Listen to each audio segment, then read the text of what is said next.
Changamoto kubwa ambayo tuko nayo hapa ni umoja wa wafanyabiashara, hususan wa dagaa mbichi. Tunakuwa hatuna umoja kwa maana ya kusema kuwa bei ambazo zinakuwa husika kwa siku hatuwezi kufanya maamuzi kwa biashara leo tuchukue kwa bei fulani, kwa sababu kila mtu anakuwa na mtaji wake.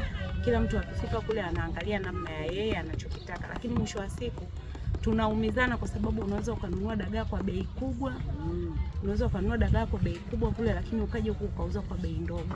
Lakini kama ni watu ambao tunapanga kuwa leo tunakuwa na bei ya kusema kuwa labda kama ni shilingi 15,000 tusimame wote kwenye 15, at least mtu kama anapanda anafika 16. Lakini sasa unaweza ukafika pale dagaa kwa shilingi 15,000, mwingine akaja akanunua kwa 20. Unanunua kwa 20 unakuja unauzia 16. Kwa hiyo ni changamoto kubwa, ni ya umoja wa wafanyabiashara. Ingependeza zaidi kama tungetafutiwa namna ya uongozi ambao unaweza ukatuweka chini, au hata sisi wenyewe tukawa tunakuwa na msimamo mmoja ambao at least utatuwezesha kuwa na maendeleo ya kazi yetu, at least na biashara tuone kuwa mtu unafanya biashara unapata kitu.